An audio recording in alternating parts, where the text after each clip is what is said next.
Il s'agit donc, on a appelé ça les ateliers de l'avenir, parce que ce sont des ateliers, en fin de compte c'est un lieu où chacun va pouvoir débattre, pour faire des propositions, et puis nous on va essayer après de synthétiser tout ça pour pouvoir mettre ça dans le programme qu'on va proposer fin février, début mars. En fin de compte, au moment où on va commencer la campagne officielle, on va à ce moment-là rassembler tous les éléments que nous aurons en main pour pouvoir les proposer à l'ensemble de nos concitoyens. Donc c'est des réunions ouvertes à tous et à toutes, et donc il y a plusieurs thèmes qu'on va évoquer. Aujourd'hui, il y a deux thèmes qui sont à l'ordre du jour, la démocratie locale et la sécurité. Alors, deux thèmes importants, j'allais presque dire que, y compris la manière dont on propose de faire le programme, ça rentre tout à fait dans la manière dont on a l'intention de travailler si les Gabiniens et les Gabiniennes nous font confiance. C'est-à-dire qu'à un moment donné, contrairement à monsieur le maire actuel, qui le dit d'ailleurs et sans aucun problème, explique que de toute façon, à partir du moment où il est élu, il fait ce qu'il veut, et qu'à un moment donné, lui, il pense que le seul moyen que... Je me souviens de discussions au conseil municipal, il dit effectivement, si on n'est pas content de moi, à ce moment-là, on me sanctionnera à la fin, mais entre-temps, j'ai le mandat et je fais ce que je veux. Enfin, entre parenthèses, je me permets de lui rappeler régulièrement que si on fait aujourd'hui la somme en pourcentage, mais bien entendu on voit, parce que ça va avec, de ce que monsieur le maire représente, il ne représente pas du tout la majorité. C'est-à-dire que par rapport aux dernières élections municipales, tous les gens qui ont voté contre Tollet n'ont pas voté pour lui du moins. Certainement il y a des différences et d'appréciation sur sa politique, certainement, puisque il faut rajouter les voix des deux listes qui étaient dans la triangulaire. Il y a plus de voix dans l'opposition qu'il y a la voix, effectivement, de ce qui représente dans la majorité. Donc, j'allais dire que ce qui serait bien, ce qui aurait été intéressant, c'est que durant ce mandat, ils tiennent compte un peu de son opposition. Parce que la démocratie locale, c'est quoi? C'est avant tout le respect de toute la population dans son ensemble. C'est le respect de... alors lui, il respecte, comme il l'a expliqué, il a respecté ses engagements. Il avait pris je ne sais plus combien d'engagements, dont il a d'ailleurs juste en limite expliqué, vous voyez, j'ai rempli mon mandat à quelque chose près, puisque j'ai proposé ça, ça, ça et ça. Mais à un moment donné, en 6 ans, personnellement, et puis c'est un peu ce qu'on voit quand on ouvre les yeux, ça évolue, quoi.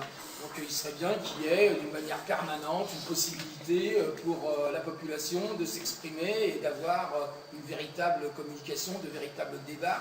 J'allais vous dire, déjà au conseil municipal, le débat ce n'est en fin de compte que monsieur le maire et la majorité. La plupart, en fin de compte, de ses conseillers et de ses maires adjoints n'ont pas la parole. Déjà dans ce cadre-là. Alors, par ailleurs, là, pour la population, il a dû faire en 6 ans 2 réunions, une réunion obligatoire avec le PNU et une autre réunion, en fin de compte, je pense, autour de la sécurité sur la ville. On a une autre conception des choses et c'est d'autres choses que nous proposerons. C'est un sujet vaste, la démocratie locale. Comme j'expliquais, c'est avant tout le respect. C'est le problème d'informer. On est dans l'opacité la plus complète avec monsieur le maire aujourd'hui. Donc la volonté que nous aurons, d'une manière ou d'une autre, c'est de faire qu'il y ait une transparence. Transparence à tous les niveaux. Transparence sur les indemnités, par exemple, du maire et des élus. Transparence sur l'ensemble des décisions qui sont prises. Transparence à travers effectivement un véritable outil de communication qui ne soit pas aujourd'hui ce qu'est le journal de Gagny, le journal municipal de Gagny, qui est avant tout un journal à la gloire de monsieur le maire.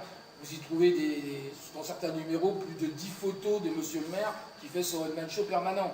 Je pense qu'on peut faire autre chose, c'est avoir un journal qui soit à la disposition de l'ensemble de la population, des associations, etc. Enfin, je dis souvent, il suffit d'ouvrir un petit peu les yeux sur les autres villes qu'il y a autour de nous et de faire un peu, de voir la différence et de se dire que quelque part, il y a des choses qui sont faites, qui sont mieux ailleurs, qui sont davantage au service de la population. Ça, c'est la démocratie auquel on envisage et qu'on proposera Alors c'est pareil, moi je dis toujours, il n'y a pas question d'imposer quoi que ce soit, il est question de faire que chacun puisse se sentir responsabilisé en tant que citoyen et que chacun puisse prendre totalement sa place dans la ville à gagner. Il y a des associations sur la ville, c'est ce qu'il appelle les associations partenaires. Moi je me félicite qu'il y ait des associations, je suis pour le monde associatif, mais j'ai cru comprendre que bon, toutes les associations n'avaient pas effectivement la même place sur la ville. Enfin, c'est ce que j'en entends. J'ai entendu certains qui voulaient en faire, on ne leur a pas forcément donné les moyens d'exister réellement.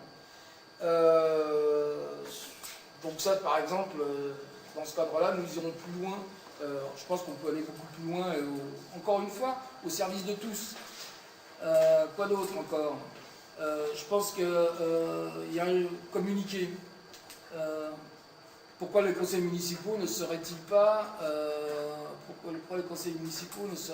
retransmis en direct, par exemple? Qu'est-ce qu'il y a? Enfin, j'allais vous dire, je ne vais pas non plus. Je pense que le tout c'est d'ouvrir le débat. Donc je vais en fin de compte laisser la parole maintenant aux uns et aux autres, puis après ça, bon, on essaiera de synthétiser un petit peu. Alors encore une fois, le mieux c'est de parler, on va noter avec l'ensemble des choses, et vous retrouverez ça à un moment donné, automatiquement dans le programme, puisque l'idée c'est de faire vivre la parole des Gabiniens totalement. Pour la démocratie locale, je laisse la place à Jean-François Thévenot, qui maîtrise mieux le sujet. Voilà. Qui maîtrise mieux le sujet, avec des sujets comme les comités de quartier, le conseil municipal de la jeunesse, la démocratie participative, la citoyenneté, le civisme. Voilà. Du débat public, ça veut dire quoi? Ça veut dire à un moment donné de prendre en compte, je pense que c'est ça, prendre en compte, être plus attentif aux absents du débat public. Aux absents du débat public, tu vas avoir par exemple les familles en difficulté, qui ont des problèmes de langue, enfin les gens vers qui on ne va pas systématiquement et qui du coup ne participent pas au débat public. Alors favoriser la participation électorale, lutter contre l'abstention, j'allais dire que pareil, il est évident qu'on a pris toute notre place dans la dernière période, que ce soit d'ailleurs avec du matériel, pour en fin de compte que tout le monde prenne sa place de citoyen dans la ville. Reconnaître la légitimité et donner plus de place aux démarches ascendantes et à la capacité d'agir des citoyens. Eh bien, c'est pareil, c'est une notion de respect en fin de compte. De reconnaître la légitimité et donner plus de place aux démarches ascendantes et à la capacité d'agir des citoyens. Mettre la participation au cœur des nouvelles politiques contractuelles et impulser une dynamique de mise en réseau au niveau national. On est toujours sur un problème d'éducation. Dès qu'il y a l'éducation, on donne à la jeunesse, quel trajet on leur trace, quelle trace on leur donne, j'allais presque dire, pour pouvoir à un moment donné faire qu'on ne tombe pas dans la délinquance. C'est vrai que ça, après, comme on va en débattre également sur les prochains débats, c'est